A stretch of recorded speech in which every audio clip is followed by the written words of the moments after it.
sinepju graudiņš, vārds katrai dienai. Vai materiālus piegādāji? Šodienas rakstu vieta. Visu, ko darāt, dariet no sirds, it kā savam kungam un ne cilvēkiem, jo jūs zināt, ka tas kungs par atmaksu jums dos debesu mantojumu.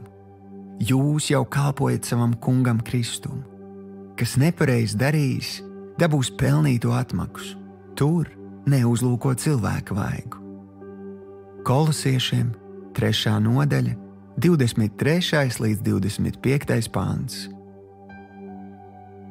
Šodienas pārdomas.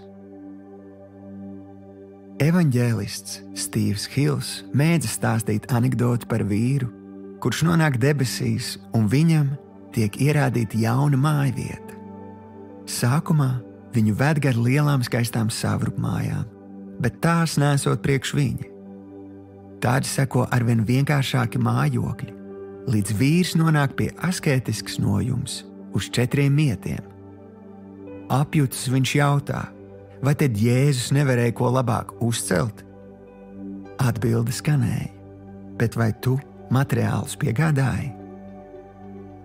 Daudzi cilvēki šajā pasaulē dara labas lietas, bet vai tās ir Dieva lietas? Daudz domā par uzkrājumu vecumdienām, bet cik daudz domā par uzkrājumu mūžībai? Jēzus reiz teica, kas ar mani nesakrāja, tas izkaisa. Padomā, kam tu kalpo, kāda būs tava alga debesīs. Mums ir jādzīvo gudri šajā pasaulē, apzinoties, ka šīs dzīves augļus mēs baudīsim mūžībā. Šodienas lūkšana.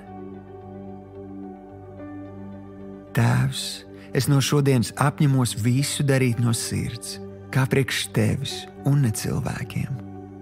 Paldies, ka tu par atmaksu man esi sagatavojis mantojumu, kura augļus es baudīšu mūžīgi. Jēzus vārdā. Āmen.